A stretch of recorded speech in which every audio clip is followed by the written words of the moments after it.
Hi everyone, my name is Sanjeev and welcome to our YouTube channel। पिछले lecture में हम लोगों ने मैप फंक्शन को बहुत ही डिटेल में स्टडी किया था। आज हम लोग टू मोर इनबिल्ट फंक्शन देखने वाले हैं। One is reduce function and the another is filter function. दोनों फंक्शन बहुत ही पावरफुल हैं। तो चलिए शुरू करते हैं। तो लास्ट लेक्चर में हमने मैप फंक्शन देखा था, है ना। तो उसमें हमने कुछ फंक्शंस, कोई फंक्शन डिफाइन किया था और उसको with the help of map हमने कोई सीक्वेंस डेटा पे उसको एग्जीक्यूट किया था in just single line of code.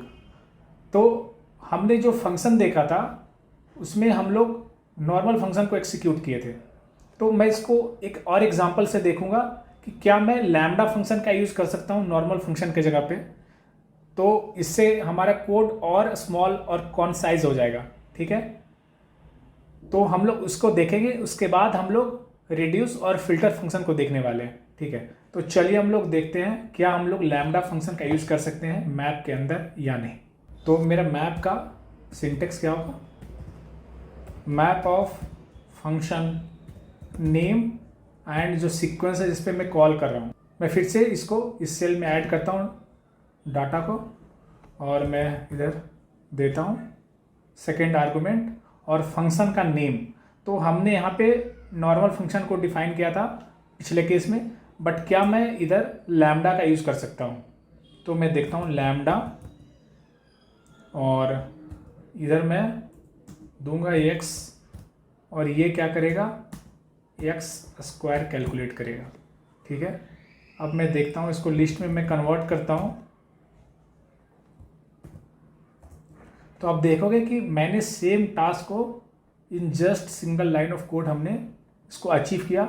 Even हमने जो फंक्शन का जो डेफिनेशन होता है, जो कि पहले हम लोग अलग से कर रहे थे एज ए नॉर्मल फंक्शन, उसको भी हमने एज ए वन लाइनर हमने इसको इम्प्लीमेंट कर दिया, है ना। और हमारा जो आउटपुट है that is the expected behaviour जो कि हम लोग एक्सपेक्ट कर रहे थे, ठीक है। तो लैम्डा फंक्शन को हम लोग मैप में यूज़ कर सकते हैं, रेड्यूस के अंदर यूज़ कर सकते हैं and as well as filter के अंदर यूज़ कर सकते हैं। तो ये सारे जो हैं यूज केस हैं लैम्डा फंक्शन के, कि हम लोग कहाँ कहाँ पे लैम्डा फंक्शन का यूज़ कर सकते हैं, ठीक है। अब हम लोग नेक्स्ट टॉपिक पे आते हैं, reduce function.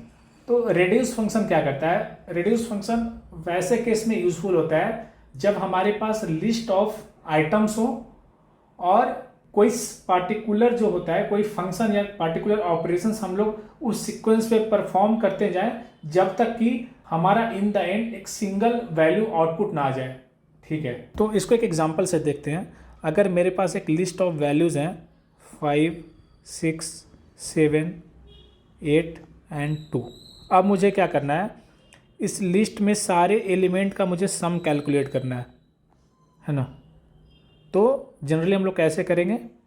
5 + 6 is 11 plus 8 + 7 is 15 plus 2 it will be 26 + 2 28, है ना। तो मुझे इस लिस्ट के सारे एलिमेंट का सम चाहिए। तो रेड्यूस फंक्शन क्या करता है, कोई ऑपरेशन या कोई फंक्शन लाइक एक फंक्शन एज्यूम करो जो कि सम करता है और ये एक बार में 2 एलिमेंट्स इनपुट लेता है या 2 आइटम्स लेता है और कोई सम परफॉर्म करता है। तो सबसे पहले क्या करेंगे, मैं 5 और 6 लूँगा, उसके ऊपर मैं फंक सम कैलकुलेट करूँगा, ठीक है। ये मुझे रिटर्न करेगा 11। अब मैं क्या करूँगा, नेक्स्ट आइटम लूँगा 7, ठीक है। इस पर मैं फंक ऑफ सम कैलकुलेट करूँगा, ये मुझे देगा 18। उसके बाद मैं नेक्स्ट आइटम लूँगा 8। 18 + 8 ये मुझे रिटर्न करेगा, फंक्शन क्या रिटर्न करेगा, 26। और लास्ट में मैं 2 लूँगा, 26 + 2 ये 28, तो ये रिटर्न करेगा। तो this is how reduce will work. ये एक फंक्शन लेगा और कंटिन्यूसली कुछ ऑपरेशंस परफॉर्म करता जाएगा जो कि फंक्शन के अंदर डिफाइन होगा till we get a single item या single value in the end, ठीक है। तो this is how reduce function work, ठीक है। एज ए डेवलपर मैं लूप ले करके और हर एक 2 आइटम्स का सम कैलकुलेट करूँ। Reduce will do this operation in my behalf. मुझे क्या ऑपरेशन परफॉर्म करने हैं वो मुझे डिफाइन करना है। On reduce function will internally implement the looping logic and definitely ये जो इम्प्लीमेंटेशन होगा रिड्यूस फंक्शन का लूपिंग का, ये हमारे केस से ज़्यादा ऑप्टिमल होगा। क्यों? क्योंकि इसका इंटरनली पाइथन जो होता है सी प्रोग्रामिंग में इम्प्लीमेंट करता है इन सी पाइथन, राइट। ये सारे कॉन्सेप्ट को हमने डिस्कस किया था पिछले लेक्चर में। तो अगर आपको सी पाइथन नहीं पता है तो आप हमारे पिछले लेक्चर को कवर करो स्ट्रिंग वाले, जिसमें कि हमने बहुत ही अच्छे से एक्सप्लेन किया था। तो चलिए हम लोग रेड्यूस फंक्शन लिखते हैं, ठीक है। तो सबसे पहले मैं एक फंक्शन लिखूंगा, डिफाइन सम ऑफ 2 नंबर्स, ठीक है। ये 2 वैल्यूज इनपुट लेगा ए एंड बी, और ये मुझे रिटर्न करेगा ए प्लस बी, ठीक है। इसको मैं एक्सिक्यूट किया। अब हम लोग रेड्यूस कॉल करते हैं, ठीक है। सबसे पहले हमें डेटा डिफाइन करना है, तो मैंने एक लिस्ट डिफाइन किया जिसमें कि वैल्यूज़ ये 4 हैं। अब मैं क्या करूँगा कि मैं रेड्यूस फंक्शन कॉल करूँगा, जिसका कि फर्स्ट आर्गुमेंट होगा सम ऑफ 2 नम, ये फंक्शन होगा, और उसके बाद एज ए सेकेंड आर्गुमेंट मैं लिस्ट पास करूँगा। तो हमने देखा था कि हमने लिस्ट डिफाइन किया और उसके बाद जब ये फंक्शन कॉल करूँगा रेड्यूस, जिसमें कि फर्स्ट आर्गुमेंट जो होगा वो होगा फंक्शन का name and the second argument will be sequence या कंटेनर। तो अब देखोगे इट इज़ गिविंग मी 113। तो यहाँ पे तो मैंने नॉर्मली फंक्शन लिखा, क्या मैं इसको लैम्डा फंक्शन से इम्प्लीमेंट कर सकता हूँ? तो चलिए देखते हैं। तो मैं यहाँ पे क्या लिखूँगा, लैम्डा, जिस तरीके से नॉर्मली फंक्शन को हम लोग डेफ से लिखते हैं, लैम्डा फंक्शन को हम लोग लैम्डा से लिखते हैं। उसके बाद क्या आर्गुमेंट वो इनपुट लेता है, तो ये 2 आर्गुमेंट्स इनपुट लेता है x एंड y, 2 नंबर्स, और ये मुझे रिटर्न करता है x प्लस y। तो आप देखोगे दोनों केस में 113 आउटपुट मुझे शो कर रहा है ना। तो हमने रिड्यूस फंक्शन को नॉर्मली भी देखा और with the help of lambda function में इम्प्लीमेंट किया, और दोनों केस में ये हमें इंटेंडेड बिहेवियर शो कर रहा है। The only difference is that lambda function से मैं कंप्लीट लॉजिक को मैं सिंगल लाइन में इम्प्लीमेंट कर सकता हूँ, वाइल अदर केस में मुझे अलग से एक फंक्शन डिफाइन करना होता है। तो it is more concise lambda function. तो छोटे छोटे ऑपरेशंस अगर मुझे फंक्शन लिखना पड़े, क्यों लिखना पड़े, क्योंकि ये जो फर्स्ट आर्गुमेंट है ना रेड्यूस का, that is expecting a function. तो हमें फंक्शन लिखना है, और अगर कोई छोटे मोटे लॉजिक के लिए अगर हमें फंक्शन लिखना है तो इन दैट केस आप डायरेक्टली लैम्डा फंक्शन लिख सकते हो। तो it will save a lot of time. तो अगर आप ये ऑपरेशन मल्टीपल टाइम करते हो तो it will save a lot of your time, ठीक है। अब हम लोग आते हैं लास्ट फंक्शन, जो कि है फिल्टर फंक्शन। तो फिल्टर फंक्शन का क्या यूज होता है? तो फिल्टर फंक्शन के हेल्प से हम लोग कोई भी आइट्रेबल जो ऑब्जेक्ट होता है, लाइक लिस्ट होता है, उसके बाद स्ट्रिंग होता है या सेट होता है, उसमें कोई भी आइट्रेबल जो ऑब्जेक्ट होता है ना, उसमें हम लोग एलिमेंट्स को फिल्टर आउट कर सकते हैं। लाइक अगर मुझे आउट ऑफ 10 एलिमेंट, अगर कोई लिस्ट है उसमें 10 एलिमेंट्स हैं और मुझे चाहिए कि मैं सिर्फ इवन नंबर वाला एलिमेंट फिल्टर आउट करूं, तो with the help of filter function मैं एक सिंगल लाइन में मैं ये लॉजिक को इम्प्लीमेंट कर सकता हूं, ठीक है। तो एक एग्जांपल से हम लोग देखते हैं तो ये ज़्यादा क्लियर होगा, ठीक है। तो अगर मेरे पास एक लिस्ट है, list is equal to, and मैं अगर इसको ऐसा करता हूँ like list of range of 20 अगर देता हूँ, और मैं इस लिस्ट को अगर मैं प्रिंट करता हूँ, तो आप देखोगे कि इस लिस्ट में 0 से लेकर के 19 तक के सारे वैल्यूज़ हैं, ठीक है। अब मैं क्या करना चाहता हूँ कि मैं इस लिस्ट को फिल्टर आउट करना चाहता हूँ, या फिर एक मैं नया लिस्ट क्रिएट करना चाहता हूँ जिसमें कि सिर्फ मुझे इवन वाला एलिमेंट हो, ठीक है। तो लिस्ट इवन में एक इनिशियलाइज कर दूंगा एम्प्टी, उसके बाद मैं आइट्रेट करूंगा फॉर वैल्यू इन लिस्ट, अगर वो इवन है, अगर वैल्यू का जो मॉडुलो है वो 0 है, तो दैट इज़ इवन। मॉडुलो का मतलब होता है कि अगर मैं किसी नंबर को 2 से डिवाइड करूं और उसका अगर रिमाइंडर 0 होता है then that number is even number.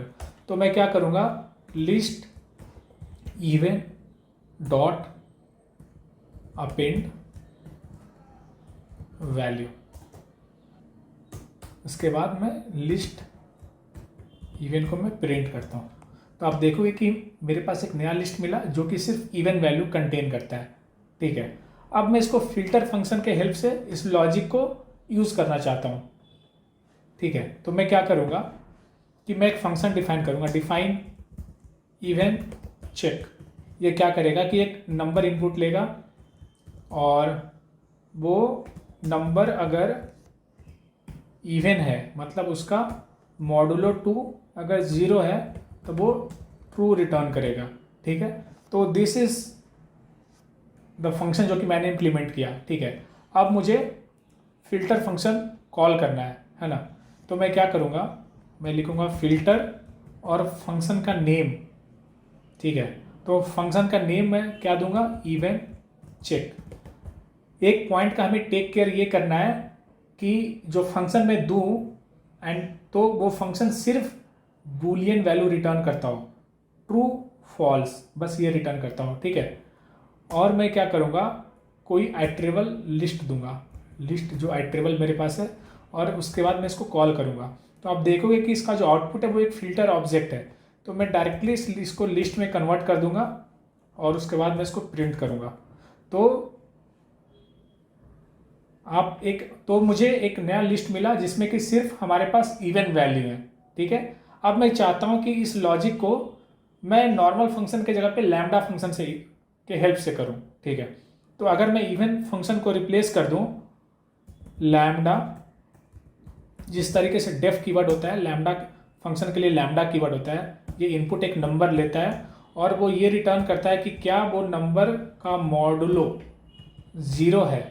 अगर वो मॉडुलो का नंबर 0 है तो it will return true, else it will return false. ठीक है, तो this is a lambda function जो कि सेम लॉजिक को इम्प्लीमेंट कर रहा है जो कि हमने ऊपर किया था। और अगर हम इसको एक्सिक्यूट करते हैं तो सेम वैल्यू मुझे मिल रहा है। इसका बेनिफिट क्या है कि ये जो 3 लाइन ऑफ एक्स्ट्रा कोड जो मैंने लिखा है मुझे इसका रिक्वायरमेंट नहीं है ना। तो इन जस्ट 1 लाइनर मैं लैम्डा फंक्शन के हेल्प से मैं इस लॉजिक को इम्प्लीमेंट कर सकता हूँ। ठीक है, तो this is the strength of Python as a programming language.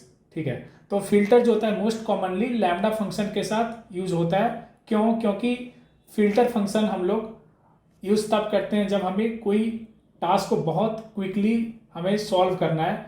तो in that case instead of writing 3 lines of code for defining a function, मैं डायरेक्टली लैम्डा फंक्शन के हेल्प से मैं उसको यूज़ कर सकता हूँ।